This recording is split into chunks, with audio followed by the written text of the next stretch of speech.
오늘도 성경 봉독하고 기도하고 하나님의 말씀 생각하도록 하겠습니다. 하나님의 말씀은 로마서 5장 3절로 5절 말씀입니다. 봉독하겠습니다. 다만 이뿐 아니라 우리가 환난 중에도 즐거워하나니 이는 환난은 인내를, 인내는 연단을, 연단은 소망을 이루는 줄 알미로다. 소망이 우리를 부끄럽게 하지 아니함은 우리에게 주신 성령으로 말미암아 하나님의 사랑이 우리 마음에 부은 바 됨이니. 아멘. 기도하겠습니다. 사랑과 은혜가 풍성하신 하나님 아버지 감사합니다. 이 시간도 하나님의 말씀을 생각하는 소중한 시간입니다. 말씀들 마음으로 받고 마음에 새기고 믿음으로 승리하며 살아가게 하옵소서. 예수님 이름으로 기도드리옵나이다. 아멘.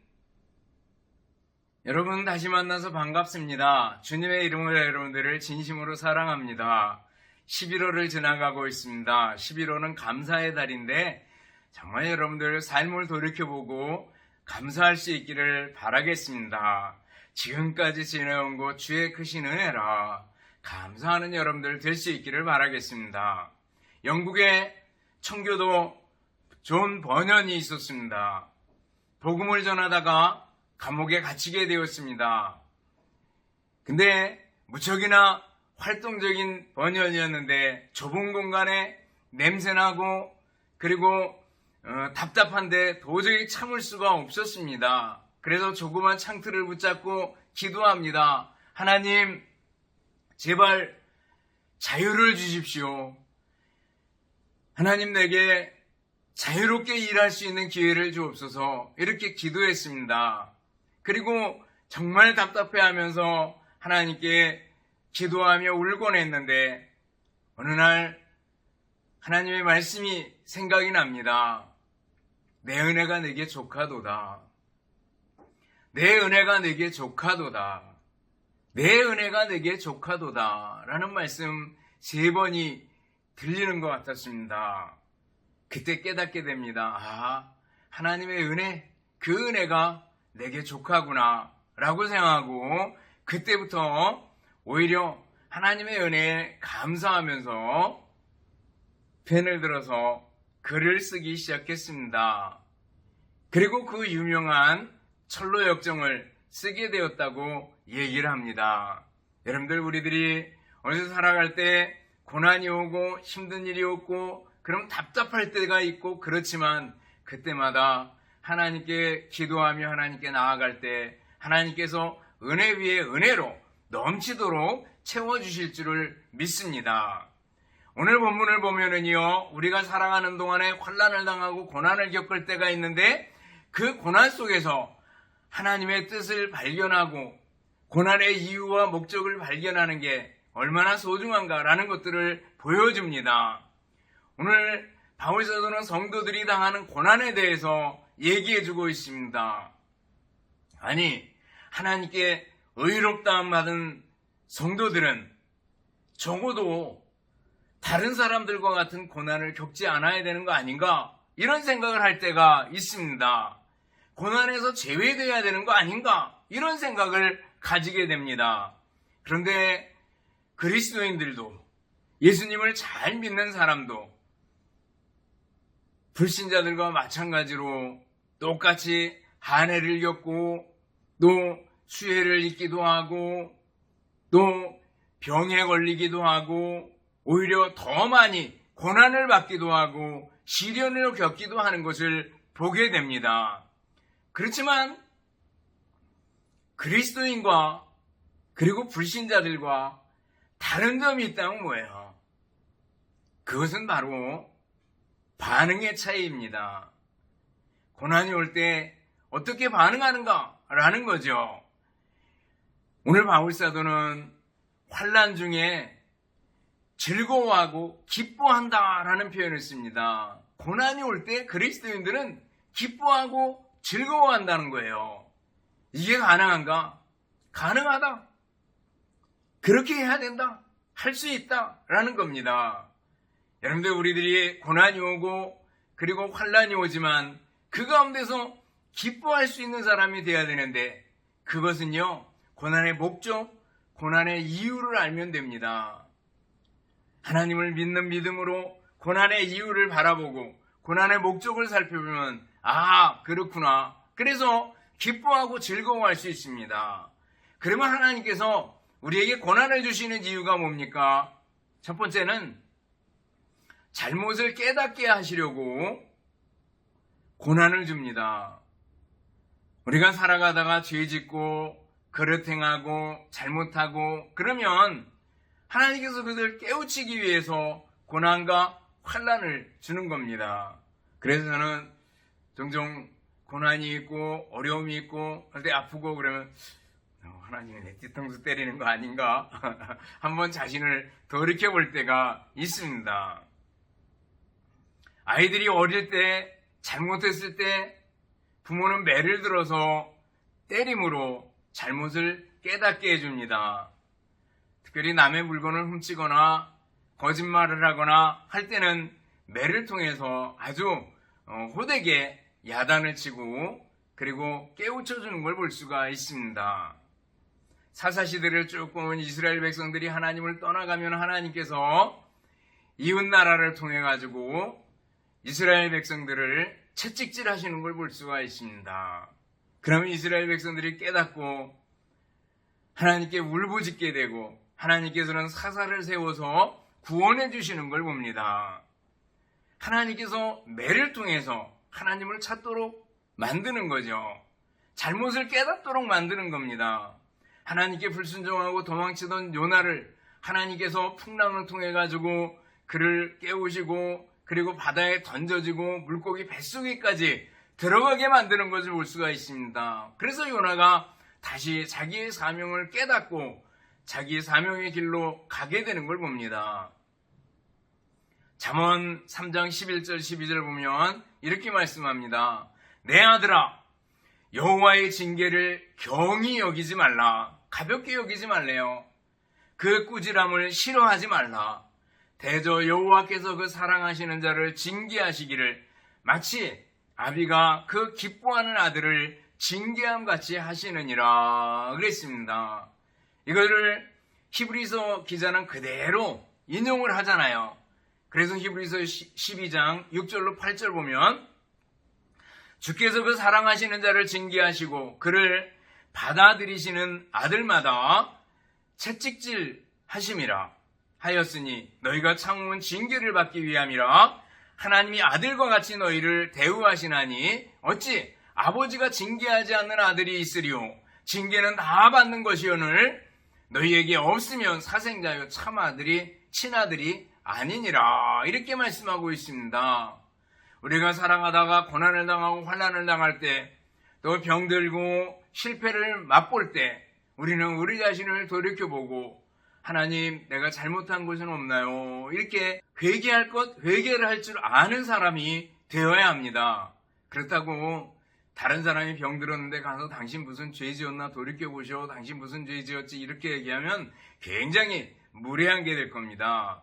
다른 사람에게 적용하지 말고 내게 닥치는 환난에 대해서 나 자신에게 적용해보고 돌이켜보고 살펴볼 수 있는 우리들이 되어야 될 줄 압니다. 잘못을 깨닫게 하시려고 하나님께서 고난을 주십니다. 또 고난을 주시는 이유는요. 잘못이 없는데도 하나님의 영광을 위해서 고난을 주실 때가 있습니다. 죄 지은 것도 없고 잘못한 것도 없는데 괜히 환난과 고난 속에 처해지는 경우가 있습니다. 요한복음 9장에 보면 그 실로암 목가에 가서 씻음을 받고 나은 시각장애인 얘기가 나옵니다. 거기 보면 제자들이 날 때부터 시각장애인 된 저 사람은 누구의 죄 때문이냐? 자기의 죄 때문이냐? 아니면 부모의 죄 때문이냐? 하는 걸 가지고 서로 얘기하다가 예수님께 여쭙니다. 제자들이 물었을 때 예수님께서 대답해 주셔요. 이 사람이나 그 부모의 죄로 인한 것이 아니라 그에게서 하나님의 하시는 일을 나타내고자 하심이니라. 이렇게 말씀하고 있습니다. 하나님의 하고자 하시는 일을 나타내려고 하나님의 뜻을 드러내려고 하나님의 영광을 위해서 이 사람이 시각장애인이 된 것이다. 그리고 예수님께서 고쳐줌을 통해서 하나님의 영광이 드러나게 되는 거죠. 1555년에 영국의 옥스퍼드에서 휴 라티머와 니콜라스 리들리라는 두 사람이 종교개혁을 진행하고 그것을 두둔하다가 화형장으로 끌려가게 되었습니다. 그때 라티머가 리들러에게 말합니다. 리들러 선생님, 마음을 편히 하십시오. 확신하건대 우리는 오늘 하나님의 은혜로 결코 꺼지지 않을 촛불을 영국에 밝힐 것입니다. 라고 얘기하면서 서로 격려하면서 화형장으로 끌려갔다고 얘기를 합니다. 여러분들, 믿음의 사람들은요, 환란이 올 때 이것을 통해서 하나님의 영광이 돌아가겠구나 라는 걸 생각하는 겁니다. 욥도 마찬가지 아니겠어요? 여기 무슨 죄가 있어서 그 고난을 당한 건 아니잖아요. 욥이 하루아침에 전 재산을 다 날립니다. 여러분, 가진 재산들이 얼마나 있는지 몰라도 가진 거 다 사라진다고 생각하면 좀 답답하고 어떤 끔찍하지 않습니까? 또 자기 자식들 한꺼번에 다 잃습니다. 10명의 자녀들을. 여러분들, 자녀를 잃는 거는 스트레스 중에 1이라고 얘기를 합니다. 근데 모든 자녀들을 하루아침에 다 잃어버렸습니다. 그리고 얼마 있다가 몸에 병까지 듭니다. 얼마나 힘들고 얼마나 괴로웠겠어요. 그런데 욥이 이렇게 고난을 당한 이유는 뭡니까? 그것은 하나님께서 욥을 자랑스럽게 여기고 그리고 사탄에게 욥을 시험해보라고 한 것 때문에 이런 고난이 온 걸 볼 수가 있습니다. 결국 사탄이 이기지 못하고 하나님의 영광만 드러나게 되는 걸 볼 수가 있습니다. 우리들이 잘못한 게 없는데 어떻게 고난을 당할 때가 있습니다. 이것은 하나님의 영광을 위한 고난인 줄 압니다. 욥이 당한 고난은 하나님의 승리, 하나님의 영광을 위한 것임을 볼 수가 있습니다. 또 우리가 고난을 당하는 이유가 왜 그렇습니까? 고난의 목적이 뭡니까? 신앙과 성품을 온전하게 하려는 훈련을 목적으로 고난을 주시는 경우가 있습니다. 시편 119편 67절 보면은요, 고난당하기 전에는 내가 그릇 행하였더니 이제는 주의 말씀을 지키나이다. 고난당하기 전에는 잘못 행하고 이리저리 내 마음대로 했지만 이제는 주님의 말씀을 지킵니다라는 거죠. 곧 이어서 시편 119편 71절을 보면은요, 고난당한 것이 내게 유익이라 이로 말미암아 내가 주의 율례를 배우게 되었나이다. 이렇게 얘기하는 걸 볼 수 있습니다. 신앙을 돈독하게 해주고 삶을 더 강하게 해주려고 훈련하시려고 우리에게 고난을 주신다라는 겁니다. 요셉은 어릴 때 아버지의 귀여움과 편애를 받으면서 자랐습니다. 다른 사람들이 안 입는 당시의 공주들이나 왕자가 입는 채색 옷을 입었고, 그리고 형들이 잘못하는 거 고자질이나 하는 그런 정도의 요셉이었습니다. 그런데 이 요셉을 하나님께서 훈련시키잖아요. 애굽에 노예로 팔리게 만들고 감옥에 들어가게 되고 장장 그 기간이 13년입니다.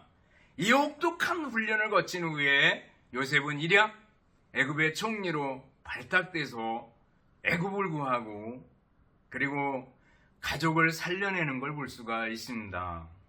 요셉의 혹독한 13년간의 훈련이죠. 또 모세를 봅니다. 모세, 이스라엘 백성들이 기도해서 신음 속에서 고통 속에서 기도할 때 하나님께서 모세를 준비시키고 모세를 보내주셨습니다. 근데 모세가 정작 일을 시작할 때는 80세였습니다. 40년 동안은 애굽의 궁정에서 훈련을 받고 그리고 40년 동안은 미디안 광야에서 하나님과 교제하며 양치기로 훈련을 받습니다. 80년 동안 그 고난의 훈련을 통해 가지고 모세가 준비되고 그래서 모세가 이스라엘 백성들을 애굽에서 이끌어내는 걸 볼 수가 있습니다. 다윗도 마찬가지죠. 다윗도 소년 때 골리앗을 죽이고 조금 있다가 바로 사울의 박해 그리고 추적 속에서 숨어 다니고 쫓겨다니고 이렇게 합니다. 그래서 나중에 왕이 될 때 30세였습니다. 보면은 적어도 10여 년간을 사울에게 쫓겨다니며 괴로움을 당했던 것을 볼 수가 있습니다. 그러나 그것은 다윗에게 훈련이었습니다. 그 훈련 과정을 통해서 나라의 왕으로 세워지는 걸 볼 수가 있습니다. 하나님께서는 우리의 신앙과 우리의 성품, 우리의 인격의 단단함을 위해서, 완숙함을 위해서 고난을 주신다라는 겁니다.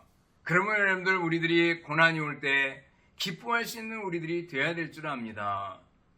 대장간에 가면 쇠를 불에다가 불립니다. 그래가지고 놓고서 모루 같은 데 놓고 햄머로 때려가지고 칼을 만들든지 농기구를 만드는 걸 볼 수가 있습니다.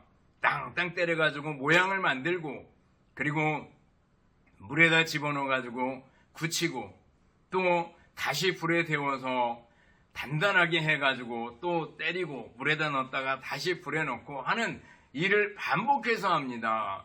그랬을 때 아주 단단한 쇠가 되고 철연장이 되는 걸 볼 수가 있습니다. 하나님께서는 우리를 더 강하게 하시려고 훈련하시려고 고난을 주신다라는 겁니다. 고난의 유익들입니다. 우리는 고난의 이유를 살펴보았습니다. 고난이 왜 어떤 목적으로 우리에게 임하게 된다고요? 우리의 잘못을 깨닫게 하시려고 또 하나님께서 영광 받으시려고 또 우리의 신앙과 성품의 훈련을 위해서 하나님께서 고난을 주신다 그랬습니다. 그러면 이 고난을 대하는 우리의 자세는 어떻게 해야 될까라는 거예요. 우리의 자세, 반응 어떻게 해야 돼요? 첫 번째는 항상 기뻐하라라는 거예요. 하나님의 뜻을 찾고 기뻐할 수 있는 우리들이 돼야 됩니다. 고난 속에서 하나님의 뜻을 찾고 기뻐하라라는 거예요. 오늘 3절을 보면 다만 이뿐 아니라 환난 중에 즐거워하나니 그랬습니다. 왜요? 환난이 인내는 연단이 소망을 이루는 것을 알기 때문입니다. 야고보서 1장 2절을 보면요. 내 형제들아 너희가 여러 가지 시험을 당하거든 온전히 기쁘게 여기라 그랬습니다. 시험을 당하거든 기쁘게 여기래요. 왜요? 믿음의 시련이 인내를 만들고 인내는 우리로 하여금 구비하여 잘 갖춰지게 만든다는 거예요. 조금도 부족함이 없게 하기 때문입니다. 그래서 바울사도는 얘기합니다. 항상 기뻐하라, 쉬지 말고 기도하라, 범사에 감사하라. 이것이 그리스도 예수 안에서 너희를 향하신 하나님의 뜻이니라 그랬습니다. 여러분들 우리들은 고난이 오고 환난이 올 때 어떻게 해요? 기뻐하라 라는 겁니다.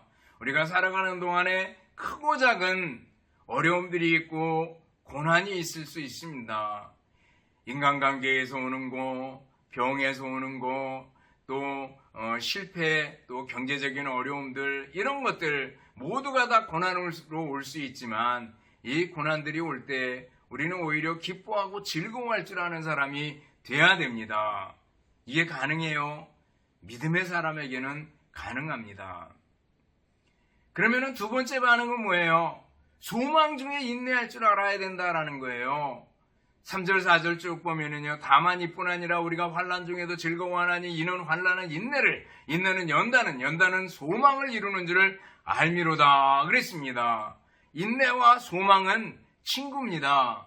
소망이 있어야지 인내할 수 있습니다. 환난, 연단, 인내, 소망 서로 연결되어 있는 걸 볼 수가 있습니다. 여러분 우리는 소망이 있는 사람입니다. 미래에 천국에 관한 소망, 예수님의 재림과 함께 이루어지는 부활에 관한 소망을 가진 사람입니다. 뿐만 아니라 이 땅에 살아가는 동안에 하나님께서 우리의 신앙과 인격을 훈련을 통해서 완숙하고 잘 구비해서 갖춰진 사람으로 만들어줄 것이라는 소망을 가진 사람들이 우리들입니다. 그러면 여러분들, 여러 가지 환난이 오고 고난이 올 때 우리는 어떻게 해야 돼요? 기뻐하면서 인내할 줄 알아야 된다는 거예요. 인내에 관한 얘기가 나오면은요, 야고보서 5장에 보면 세 부류의 인내가 나옵니다. 세 가지. 하나는 뭐예요? 하나는 농부의 인내입니다. 농부가 봄에 씨를 심고 그리고 여름에 그 무더위를 지난 다음에 가을에 추수를 하게 되잖아요. 농부의 인내입니다. 농부가 바로 심고 바로 거둔다? 있을 수 없는 일 아니겠어요? 열매를 바라고 소망 중에 인내해야 합니다. 또 선지자의 인내를 말해주고 있어요. 선지자들이 하나님의 말씀을 전합니다. 그래서 하나님의 말씀을 전함으로 백성들이 깨우치기를 바라는 소망을 가지고 말씀을 전하는 걸 볼 수가 있습니다. 선지자들의 인내가 나옵니다. 또 하나는요, 욥의 인내를 예로 들고 있습니다. 욥이 여러 가지 환난을 당하고 고난을 당하지만 하나님께 소망을 두고 인내해서 복된 결말을 얻게 되는 걸 볼 수가 있습니다. 우리도 어떻게 해야 돼요? 소망 중에 인내할 줄 아는 사람이 돼야 됩니다. 세 번째는요, 고난이 올 때 우리 성도들은 어떻게 해야 됩니까? 기도해야 된다는 거예요. 고난이 올 때 기도하지 않으면 미련한 겁니다. 고난이 올 때 기도해야 합니다. 이거 하나님께서 우리에게 주신 방법이고 특권이잖아요. 하나님께 은혜 보좌 앞으로 담대히 나아갈 수 있는 길을 열어주셨잖아요. 여러분들, 기도하는 사람, 기도를 활용할 줄 아는 사람이 될 수 있기를 바랍니다. 야고보서 5장 13절을 보면 너희 중에 고난당하는 자가 있느냐? 그는 기도할 것이요. 즐거워하는 자가 있느냐? 그는 찬송할지니라 그랬습니다. 고난당할 때 기도하래요. 그러면서 곧 이어서 얘기합니다. 야고보서 5장 14, 15절에 보면 병든 사람들 병들었을 때 기도하래요. 너희 중에 병든 자가 있느냐? 그는 교회의 장로들을 청할 것이요. 그들은 주의 이름으로 기름을 바르며 그를 위하여 기도할지니라. 믿음의 기도는 병든 자를 구원하리니 주께서 그를 일으키시리라. 혹시 죄를 범하였을지라도 사하심을 받으리라. 이렇게 말씀합니다. 곧 이어서 얘기합니다. 엘리야를 예로 들면서 엘리야는 우리와 성정이 같은 사람이지만 그가 비 오지 않기를 기도했더니 3년 6개월 동안 비가 오지 않았고 비 오기를 기도했더니 비가 내렸다고 말씀하고 있습니다. 엘리야는 우리와 성정이 같은 사람이지만 기도했다라는 거예요. 그리고 응답을 받았다라는 거죠. 그건 뭐예요? 성도들, 너희들도 기도해야 된다라는 걸 얘기해주고 있는 겁니다. 빌립보 감옥에서 바울과 실라가 밤중에 기도하고 찬송할 때 옥토가 흔들리고 그리고 묶인 것이 풀어지는 걸 볼 수가 있습니다. 기도의 능력입니다. 그를 통해서 간수와 간수의 가족들이 예수님을 믿게 되고 그리고 빌립보 교회가 물론 루디아를 위해서 세워졌지만 든든하게 세워지는 걸 볼 수가 있습니다. 여러분, 하나님의 능력이 나타나는 겁니다. 기도를 통해서요. 그러므로 우리는 고난이 오고 환난이 올 때 낭망하지 말고 기도해야 됩니다. 기도에 관한 구구절들이 성경에 보면 얼마나 많습니까? 빌립보서 4장 6절로 7절 보면 아무것도 염려하지 말고 오직 기도와 간구로 너희 구할 것을 감사함으로 하나님께 아뢰라. 그리하면 모든 지각에 뛰어난 하나님의 평강이 그리스도 예수 안에서 너희 마음과 생각을 지키시리라 그랬습니다.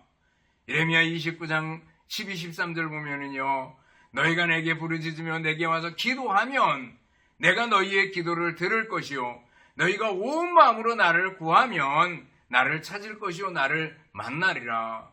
기도하면 들어주겠고 나를 찾으면 만나주겠다 말씀해 주셨어요. 믿습니까? 예레미야 33장 3절 잘 알잖아요.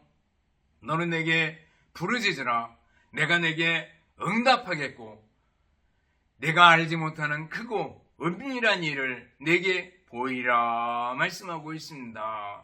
하나님께 기도하면 하나님께서 내가 알지 못하는 더 좋은 것, 더 큰 것으로 응답해 주시겠다라는 거 아니겠어요? 에스겔 36장 37절 보면은요, 36, 37입니다.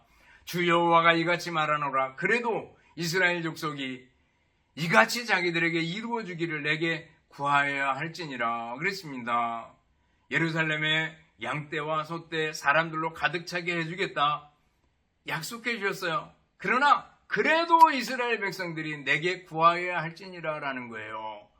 하나님께서 우리에게 주실 선물들을 많이 가지고 계시지만 기도를 통해서 그 선물 주시기를 원한다라는 거예요. 기도의 사람들이 될 수 있기를 바랍니다. 요한복음 14장 14절 보면은요, 내 이름으로 무엇이든지 구하면 내가 행하리라. 그래서 우리가 예수님 이름으로 기도합니다. 기도하는 거 아니겠어요? 요한복음 15장 7절도 보면 너희가 내 안에 거하고 내 말이 너희 안에 거하면 무엇이든지 원하는 대로 구하라. 그리하면 주시리라. 요한복음 16장 23절을 보면 내가 진실로 진실로 너희에게 이르노니 너희가 무엇이든지 아버지께 구하는 그것을 내 이름으로 주시리라. 지금까지는 너희가 내 이름으로 아무것도 구하지 아니하였으나 구하라. 그리하면 받으리니 너희 기쁨이 충만하리라 그랬습니다. 여러분들 기도에 관한 구절들 얼마나 더 들어야 되겠습니까? 기도하시기 바랍니다. 기도의 사람이 되어야 할 줄 압니다. 레오날드 레이븐 힐이라는 분이 있습니다.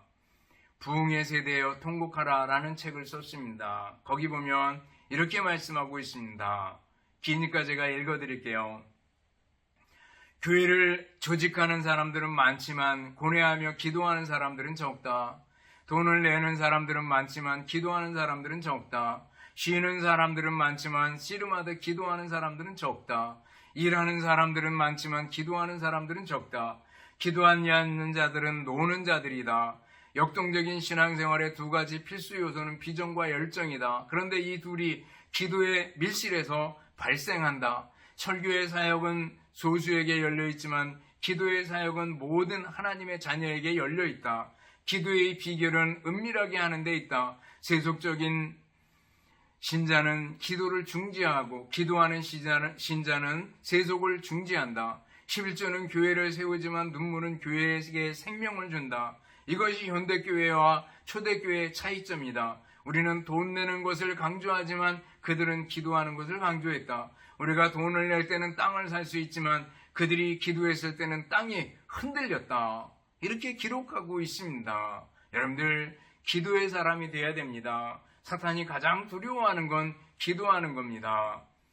환난이 오고 고난이 올 때 우리의 자세가 어때야 된다고요? 하나님의 뜻을 찾고 기뻐하며 소망 중에 인내하며 그리고 고난이 올 때 기도할 줄 알아야 합니다. 말씀을 정리합니다. 사랑하는 성도 여러분, 하나님께서 우리에게 고난을 허락하셨습니다. 거기엔 이유가 있습니다. 어떤 이유요? 잘못을 깨닫게 하려고, 또 하나님께 영광을 돌리게 하려고, 또 하나는 우리의 신앙과 성품의 훈련을 위해서 고난을 주십니다. 고난이 올 때 우리는 어떻게 하라고요? 항상 기뻐하고 소망 중에 인내하며 기도하는 사람이 되어야 합니다. 그래서 여러분들 모두가 다 하나님께 영광 돌리고 하나님께서 주시는 큰 은혜를 맛보며 사는 여러분들이 되시기를 주님의 이름으로 축원합니다. 기도하겠습니다. 사랑과 은혜가 풍성하신 하나님 아버지 감사합니다. 우리에게 닥치는 고난이 올 때 그 고난 속에서 고난의 이유를 잘 발견하고 기뻐하며 소망 중에 인내하며 또 기도할 줄 아는 저희들이 되게 하여 주시옵소서. 늘 주님께 감사하며 살게 하옵소서. 예수님 이름으로 기도드리옵나이다. 아멘. 축도하겠습니다.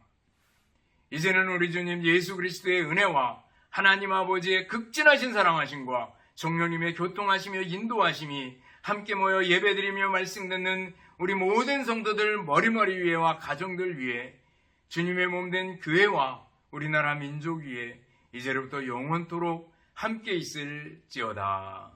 아멘.